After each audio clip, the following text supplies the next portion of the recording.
ਪਿਆਰੇ ਵਿਦਿਆਰਥੀਓ, ਸਤਿ ਸ੍ਰੀ ਅਕਾਲ। ਅੱਜ ਦੀ ਇਸ ਵੀਡੀਓ ਵਿੱਚ ਆਪਾਂ ਗੱਲ ਕਰਾਂਗੇ 11ਵੀਂ ਜਮਾਤ ਦੇ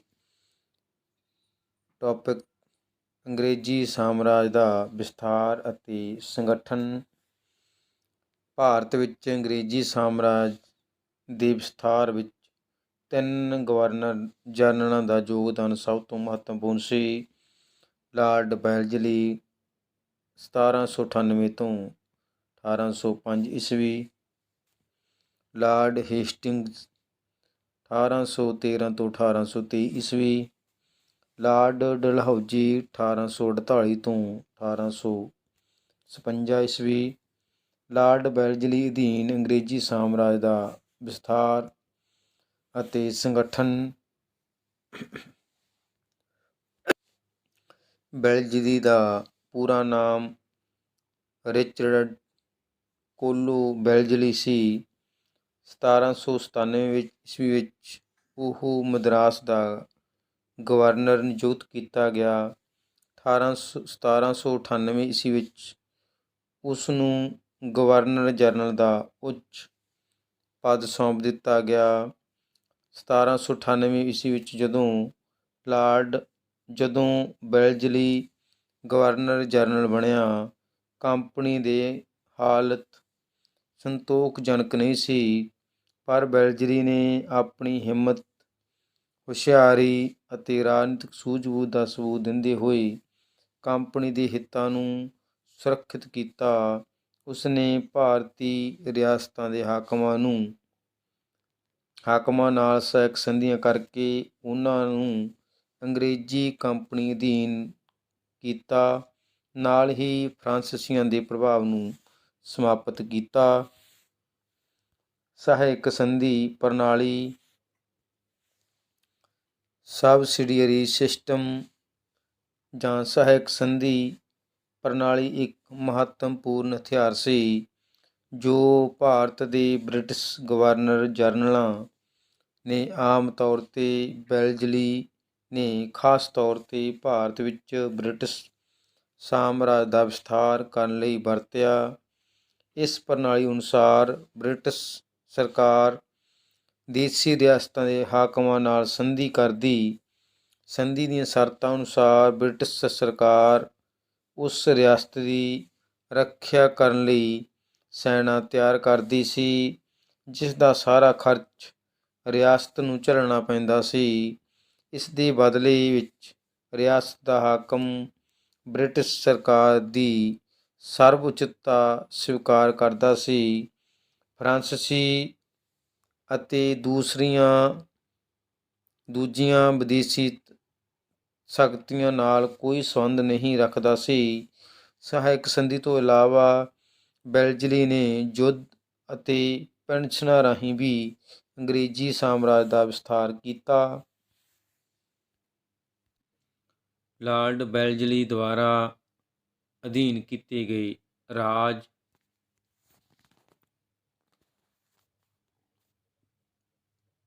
ਰਾਜਾਂ ਦੇ ਨਾਮ ਕਦੋਂ ਅਧੀਨ ਕੀਤਾ ਗਿਆ? ਹੈਦਰਾਬਾਦ 1798, ਮੈਸੂਰ 1799, ਤੈਂਜੋਰ 1799, ਸੂਰਤ 1800 ਈਸਵੀ, ਅਵਧ 1801 ਈਸਵੀ। ਮਰਾਠਾ ਸਰਦਾਰ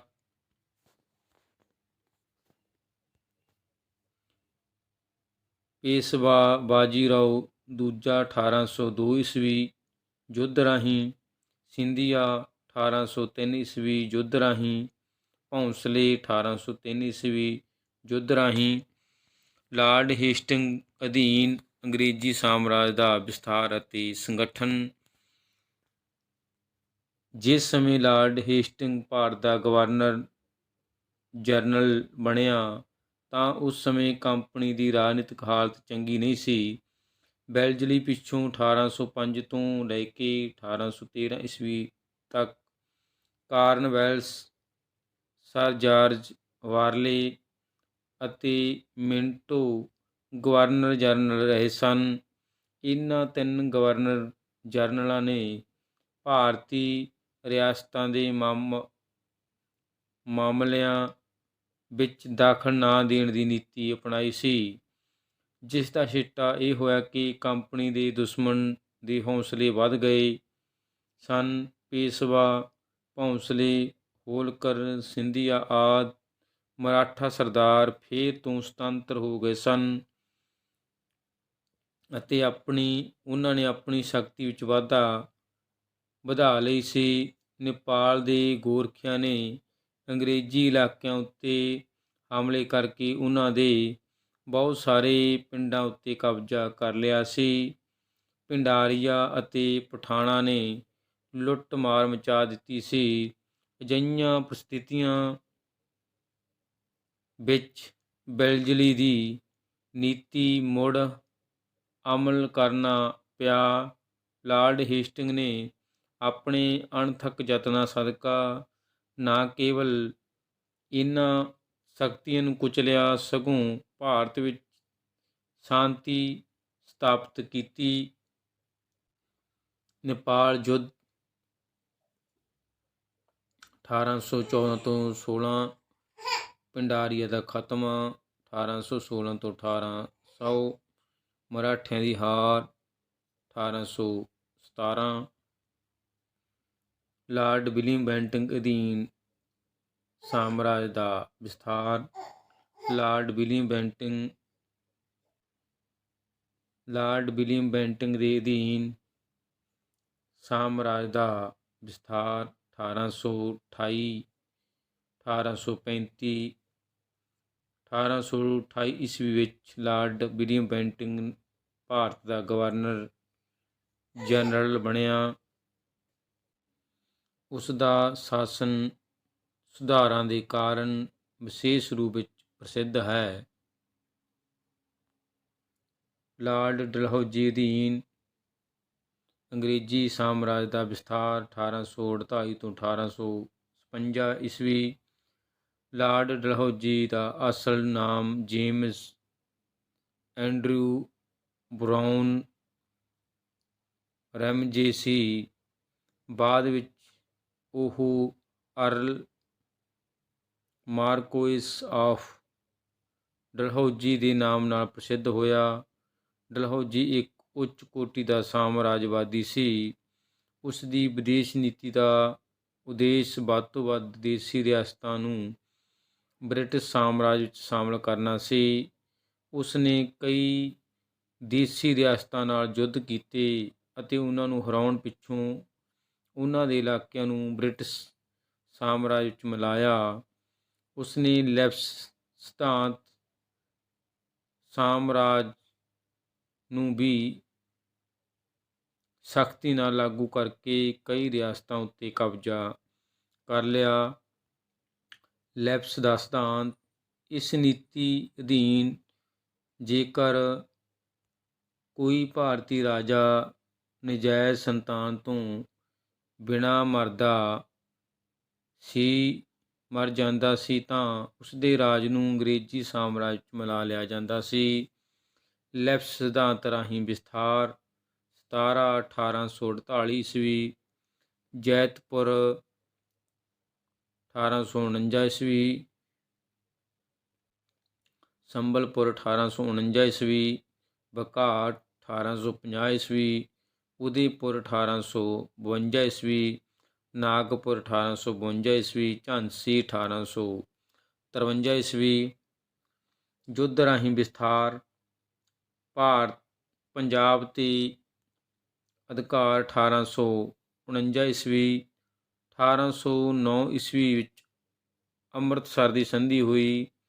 ਇਹ ਪਹਿਲਾ ਐਂਗਲੋ ਸਿੱਖ ਯੁੱਧ 1848 ਈਸਵੀ ਵਿੱਚ ਅਤੇ ਦੂਸਰਾ ਐਂਗਲੋ ਸਿੱਖ ਯੁੱਧ 1848-49 ਈਸਵੀ ਵਿੱਚ ਹੋਇਆ। 29 ਮਾਰਚ 1849 ਨੂੰ ਲਾਰਡ ਡਲਹੌਜ਼ੀ ਨੇ ਪੰਜਾਬ ਤੇ ਅਧਿਕਾਰ ਕਰ ਲਿਆ। ਬਰਮਾ ਦਾ ਯੁੱਧ, ਦੂਜਾ ਯੁੱਧ 1852 ਈਸਵੀ। ਬਰਮਾ ਦਾ ਦੂਜਾ ਯੁੱਧ ਲਾਰਡ ਡਲਹੌਜ਼ੀ ਦੇ ਕਾਲ 1852 ਈਸਵੀ ਵਿੱਚ ਹੋਇਆ। ਸਿੱਕਮ ਤੇ ਅਧਿਕਾਰ 1849 ਈਸਵੀ। 1849 ਈਸਵੀ ਵਿੱਚ ਲਾਰਡ ਡਲਹੌਜੀ ਨੇ ਸਿੱਕਮ 'ਤੇ ਅਧਿਕਾਰ ਕਰ ਲਿਆ ਸੀ। ਲਾਰਡ ਡਲਹੌਜੀ ਅਧੀਨ